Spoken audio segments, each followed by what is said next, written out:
Or she said it's cold right now in Is it? Atlanta. Yeah, it's definitely cold in there. Yeah. That's hilarious. We usually go down south to escape this mess. Right, right.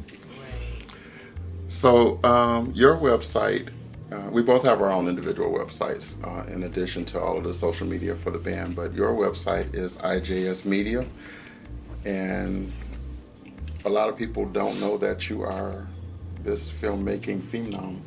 So, tell us a little bit about what you do with IJS Media and all that. If you go check out my website, ijs-media.com, you will find that there are a host of audio, visual, production, writing, hosting, live entertainment services that are available.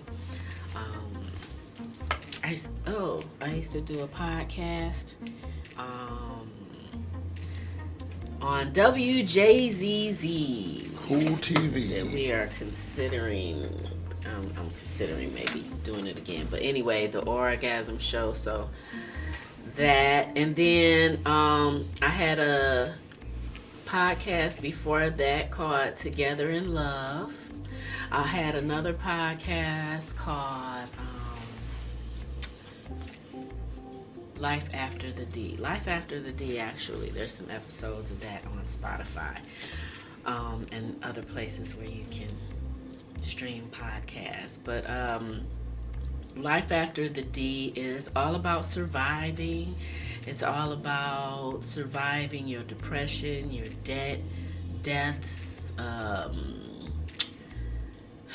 drug addiction, just all sorts of things, disaster, all sorts of things. But getting through it. Life after the D. Mine's was my D's were domestic violence and divorce. Mm-hmm. So being able to get past through those things, and really not necessarily telling the story of that, but really sharing the story of coming through and allowing it to have life outside of me. So when we hold on to our story, sometimes we're holding on to pain, and we could liberate ourselves by telling those stories. Right. We could allow other people to feel that they aren't going through things by themselves. And so there's something that I say, there is healing in revealing. There is healing in revealing your pain and revealing your struggle and revealing your challenges and things that you've been through.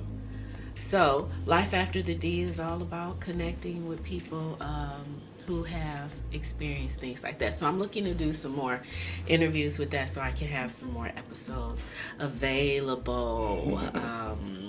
I also am looking for new guests and a new platform for the Orgasm Show, so I can bring that back. The Orgasm Show is all about sensuality, sexuality, and creative expression.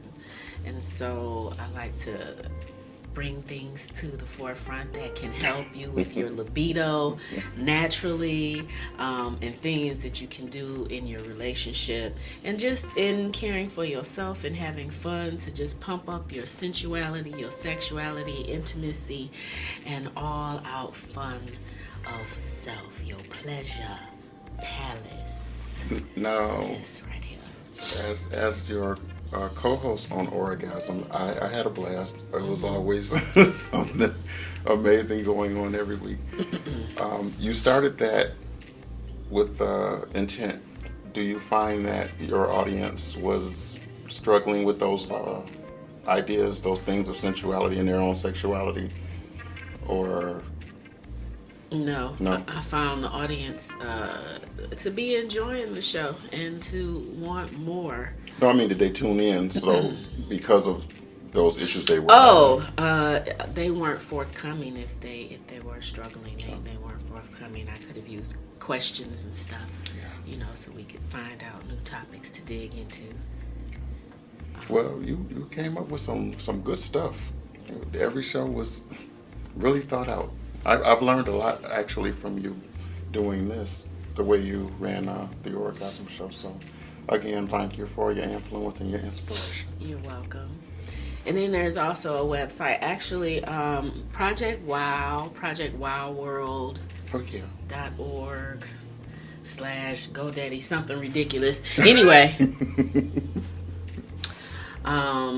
Project Wow World is available on Instagram, but I am slowly building that particular space in place, and that is another place by which I'm uplifting women, beautiful, wonderful women of the world, right? WOW stands for Women of Worth. I invite every woman to join because every woman has worth.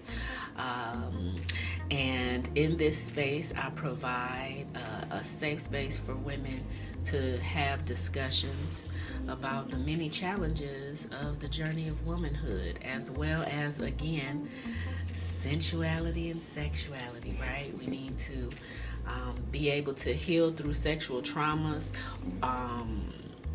Many of the women in the circle have come into an experience of that. Project WOW is, again, supporting this space for women who have endured sexual trauma or domestic violence, things of that sort. And we get together and we have virtual circles in which we have wonderful discussions, and people are able to network and make connections and get support around things that they need. But also, we come together and we have live in-person events, things like Paint with Passion parties and vision board parties, things of that sort, writers workshops, things like that. And Project WOW, one of the projects that we wow the world with is vagina monologuing. Oh, yeah, that's coming. Yes.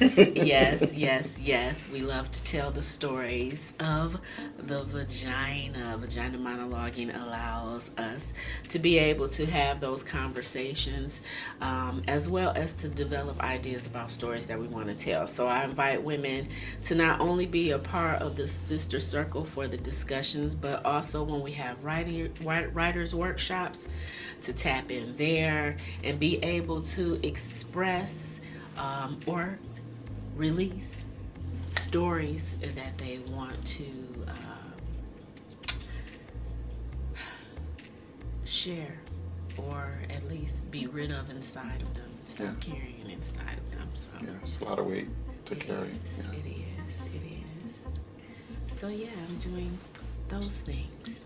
So, Project WOW deals with that among your regular meetings. Are you planning on taking Vagina Monologues back to the stage at some point? Yes, I am planning on bringing another production of the Vagina Monologues in May of 2024 around Mother's Day, as we uplift the mothers. The experience of the vagina brings you into